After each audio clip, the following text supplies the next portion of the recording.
Hey everyone, today we are in Manti, Utah. We're gonna check out an off-grid greenhouse as well as a 1-acre homestead. They got everything from rabbits, chickens, milk cows, and milk goats. Nate is gonna give us a tour today of his amazing place. Let's go. Nate Christensen with the Manti Homestead. We're a pretty active, modern family. We're having baby 9. My wife's a stay-at-home mom. I'm a banker, but yet we're trying to do some of the things the old way, trying to be a little bit more self-sufficient. I want to show you inside this greenhouse. So we're almost at our 2-year anniversary. Everything that you're going to see inside has been what we've grown without any electricity, no heaters, no fans. So no inputs. This is all just using Mother Nature to grow some food. All right, come on in. This is coming upon our 2-year anniversary. So July 2nd will be 2 years in our Wallapini.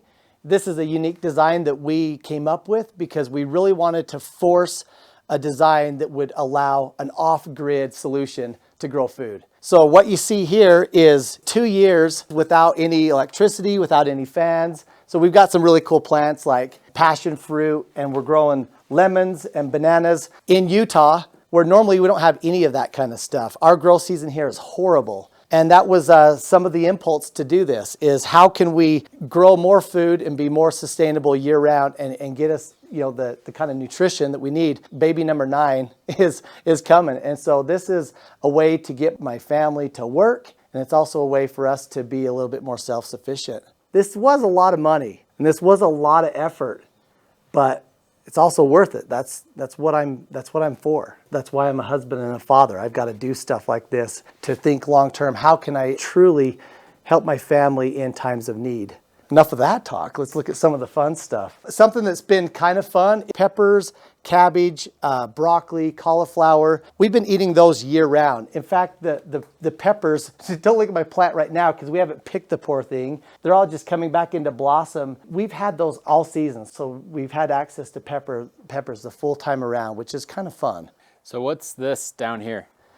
So to make something truly off-grid, we had to really take some fantastic designs from a bunch of different greenhouses. And what you're looking at here is what I call a cold air drop. The idea with that is that your cold air is going to be more dense. So that cold air sets into the bottom of the greenhouse. We want that cold, dense air to go even further away from the bottom of the greenhouse so that we can have growth on this sunken level of the greenhouse. Because we have bananas growing over here and citrus growing right here. So this is just a 2-foot tube I made out of barrels. And so it goes down 6 feet. And then there's a tube that will vent. So it's an 8-inch tube that goes 20 feet in a diagonal over here on the grow bed. That acts like a little chimney. So I'm not saying that that's going to warm up the greenhouse, but what it is going to do is it's going to encourage and force more of that dense air down into the cold air drop.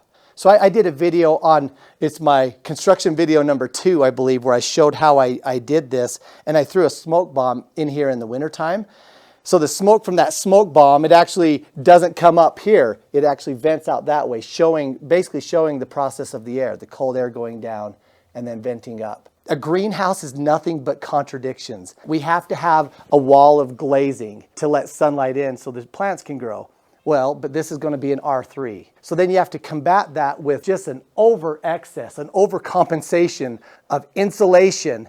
And then also the big part you'll see on the back wall is thermal mass. So we've got 2,000 gallons of water. In the wintertime, that is getting its full sun.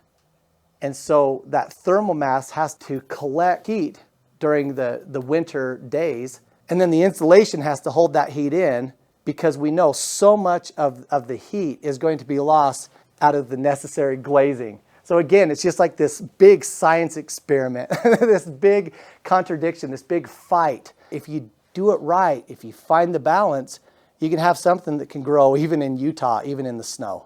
It's awesome. I love it. This is basically the part of excess. Right in the middle of the greenhouse, we're growing passion fruit and bananas and oranges and lemons. And so sometimes I have to admit, yeah, this is not part of the greater impulse to be self-sufficient. But you know what? It's fun. having 8 kids who I want to teach how to work and to get into the greenhouse, this is kind of my way of, of getting them excited to come out and to be a part of the greenhouse. So this middle section here with the tropics is a little bit more of a reward and kind of a motivation to come out here and do the hard work on the other stuff that will be self-sustaining. You have a couple of nemesis in a greenhouse. One of them is obviously how do you keep it warm in the winter? And that's what we just addressed, the thermal mass, right? In the summer though, I see more greenhouses that have failed because they're simply too hot. Right off the bat, my main number one concern was how do we not burn up? Because even though we're up in the mountains in Utah, in the summertime, we'll get up to 100 degrees outside. So how do I make sure that this investment doesn't just burn up and all my green plants go brown? And so the way that we hit this greenhouse is, and I think it's one of the keys to the success of it, is we have an insulated curtain that we roll down in the wintertime. This is an 18-inch stem wall that we designed in the greenhouse. That curtain only gives me an R5, but it closes it up through all the cold winter months. So in the summer, here in about maybe 2 or 3 more weeks, we will roll that insulated curtain up, and that will give me an 18-inch gap in the greenhouse, so 18 inches by 103 feet. So we have massive amounts of ventilation. So hot air from outside, even on a hot day, a 100-degree day, you have the air from outside coming in, and you have the even hotter air going up and out the greenhouse. So what you have is a natural, like I don't need fans in the summertime. We have natural amounts of convection, and the plants thrive. They thrive because it's warm, and they thrive because they have that ventilation that's required. I also have grading on there so I can allow the pollinators, so I can allow bees to fly in and out, and they do. The honeybees find us every year. But the key to keeping this thing cool is that ventilation is one. But the other thing is simply, I call it a plant canopy. I figured that I was going to have to buy an expensive shade cloth to assist in the summertime. But what we did is we planted a whole bunch of vines. We planted watermelons, we had squash, and we had them just growing from the ceiling that first year before we had all these tropical plants. Because plants, they naturally carry water into their leaves. They know how to cool themselves. So we have all of this plant matter for intermittent shade and also to get all that water into the air to help us cool it down, and it does. So we don't go over 100 degrees, and in the summer months, things explode in here. So this is another kind of tree of indulgence, you know. So this is a tangelo tree. We've grown a couple of other citrus trees as well, but we were just told that tangelo was like the best of all oranges, and it is truly delicious. Do you want to try one? Yeah, let's do it. So for the people watching in Florida, this is not a big deal. I'm in Utah. This is a really big deal, okay? Okay, try that. All right, let's see. Whoa. I don't know, there's just something about homegrown anything is just so much better. Right. That was delicious. Is that good? Yeah. Here you have a ton of blackberries. Yeah, so right when you come in the greenhouse, in the summer, it gets pretty hot. And so we immediately did some blackberry canopies because we wanted that intermittent shade. And then the blackberries are kind of just a beautiful byproduct of having a blackberry bush. In a greenhouse this size, 17 feet by 103 feet long, we found that there's microclimates. So even though we have blackberries on this side and blackberries on that side, right across from each other, this one has blossomed first now for 2 different seasons. This one blossoms about a month later. The one up front blossoms in about 2 weeks from now. And the big question everybody has on these type of greenhouse videos is how do you deal with mold? And then how do you deal with pests? Oh, wow. She came just in time. So we have tried to approach the greenhouse as natural as we can. A friend of mine, Mike, who has a greenhouse, he brought them in for aphid control. So I'm trying to measure exactly how much these finches do help when it comes to aphids, but we believe it is working. With aphids, we're bringing in the finches. About 7 months ago, we had a slug problem unlike you've ever known. And we just had thousands of slugs. And I'm like, oh crap, why do we have so many slugs? Guess what we figured out? Frogs. We went to the store. I can never find them. We bought 2 of those, the bright green tree frogs. And then my kids went out west and got some toads. And so we just brought frogs and toads in here. I don't see them, and we have hardly any slugs. Natural, you know what I mean? Like I was going to buy all this sluggo and pay my daughters 10 cents a slug, which wouldn't have been feasible. Like Mother Nature has a way of kind of balancing itself. And really that's what a wallopini is, isn't it? I love it. These guys want to come hang out with us. They're beautiful birds. And they don't want to fly out if you leave the door open by accident? Yeah, so I designed my doors so my doors and my windows all have this grating on them so that the pollinators can come in, but the birds can't go out. So in theory, they could fly out when we go in and out, but we've never lost one that way. They're fun, and they create an ambiance. Again, I'm trying to measure how many aphids they actually eat. Can't answer that for sure, but I do know that they're fun. So we just barely, planted some other citrus trees as well. So the greenhouse is really young. So here in a couple of years, we'll have mature trees. But our first year, we did get lemons and tangelos and passion fruit as far as like some of the more interesting exotic stuff. I've got some kiwi vines that are growing, and then these are dragon fruit here on the back wall. They take 3 years before they actually produce, but we've got 3 different dragon fruit. I didn't know dragon fruit was a cactus and kiwi was a vine. We're learning some stuff. These are artichokes. They're just, another fun plant. My kids, we're kind of weird, but on Sundays, we just come out here and pick 10 of these, dip them in butter and mayo, and just go crazy on them. This is the pomegranate? Yeah, and see, I didn't know pomegranate was a bush. There's a lot of things you don't know in Utah. Like pretty much know potatoes, carrots, and onions in Utah. This whole bed was just clear full of cabbage and broccoli. And so we just pulled all that out. And so all of this we're just planting by seed. So I'm trying to get good enough that I can mix up my harvest times with my planting time to create a rotation. Here in a couple of months, these beds will actually look pretty full. We've just barely redone them, so. Wow, look at all your vegetables here. Lettuce. Man, these are delicious.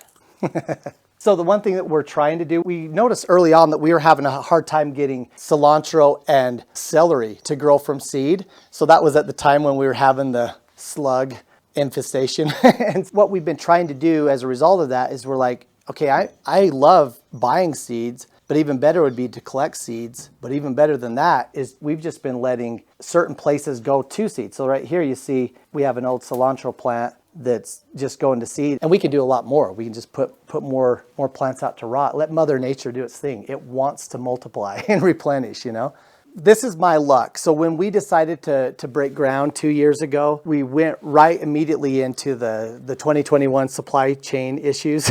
And so our concrete, we had a issue with the concrete getting here. Everything was just really costly. And the time was come to do the polycarbonate and the framing. And so even though it was 100 degrees outside, we put all of these trusses up really in 1 week. So in 1 week, we had the trusses up with the polycarbonate on there.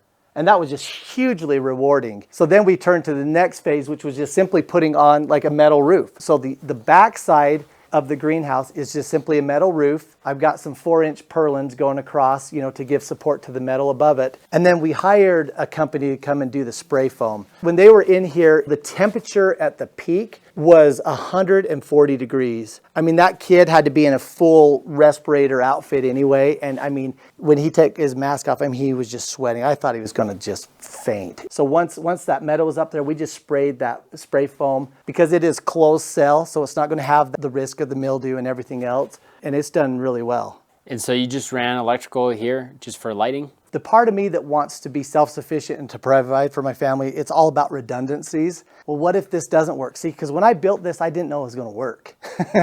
So I ran a power line from my house to the greenhouse. So I have lights in here and I could run fans if I needed to. I've just never done it.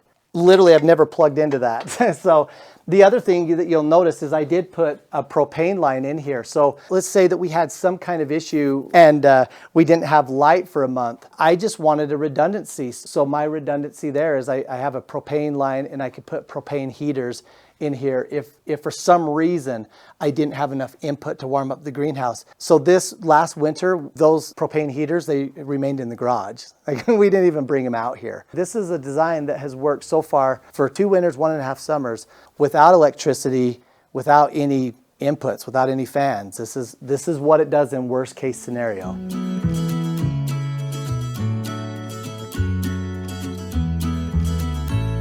I'm really excited to show you the meat rabbits. The one thing I do like about meat rabbits, it just rains, so I can't pick this up, but their compost is like green gold. It really is, because We can take this straight from the rabbit hutch, or from the rabbit colony, and right into the greenhouse. You don't have to dilute it. It's not too hot, doesn't have excess nitrogen. With a 100-foot greenhouse, we need compost.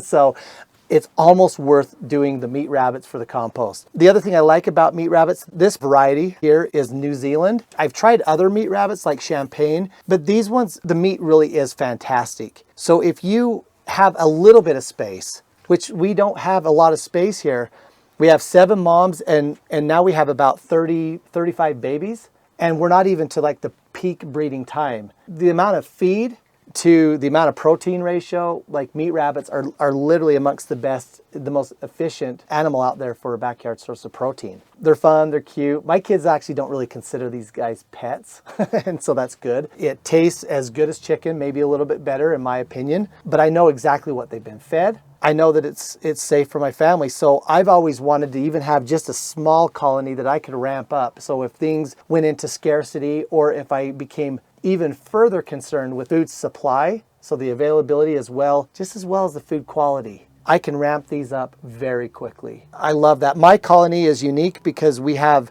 insulated coolers. These rabbits can go down into these homemade burrows that I made through a little corrugated pipe. And we actually have 2 more sets of rabbits, baby rabbits, that will be coming out. So we just had babies 2 days ago. I didn't even know. I just checked them this morning. In the summertime, these rabbits can actually, the male rabbits, if they get too hot, they go sterile.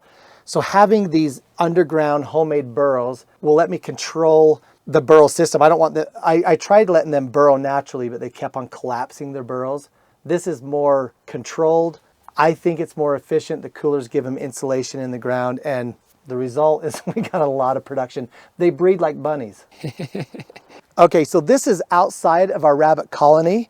And all that I've done here is I've just created a door to keep these coolers out of the rain, out of the moisture.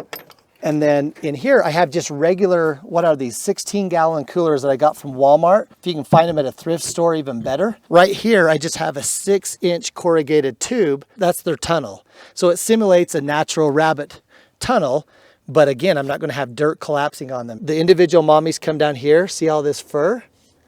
That's because we got little babies. I love it when they're hungry because they pop up like popcorn. They're trying to find mama.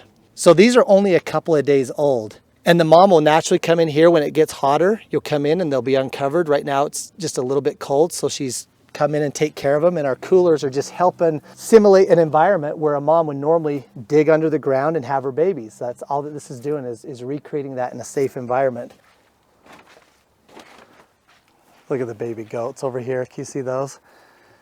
So the goats is a new addition to the homestead. So our main backyard source of milk is from our 2 mini Jersey cows over here. So the mama is laying down. She's the white cow. She's actually a 96% miniature Jersey, but she just has the genetics from her grandma. So this is her, I think, her 5th baby that she's had. It's another girl. So here in a couple of months, we'll be able to breed another mini Jersey, and then we'll actually start being able to get some return on our investment. My wife doesn't like it when I talk about investments, but these cows cost a lot of money up front. For my wife, who's a nutritionist, is the benefit is you get fresh, unpasteurized milk. So we do a calf share, but we still get a gallon of milk for our family daily. A month ago it was 1.5 gallons with a calf share. So if we wanted more milk, we could just simply kick the calf off and get more milk. We decided to add these additional milk goats to the homestead just kind of as a way for future trade and barter. A lot of people who have lactose intolerant needs,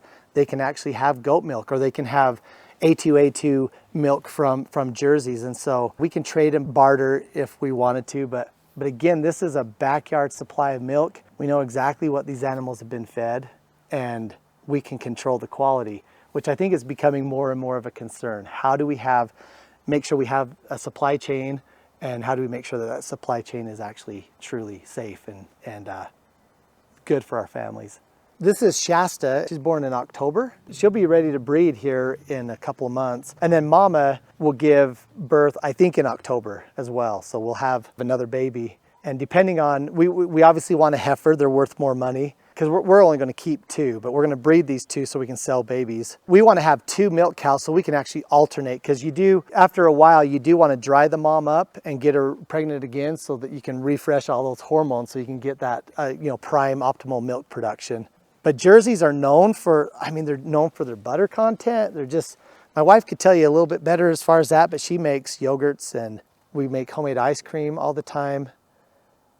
And these go for 5,000 plus, right? The cool thing about them is they're shorter, they have a lot less body mass to them, so you're feeding them half as much. Yeah, you're only getting 1 to 2 gallons where you could be getting 4 to 6 with a big Jersey, but I'm on 1 acre. And so there's tons of benefits for backyard, miniature Jerseys. Because of that, the market's higher.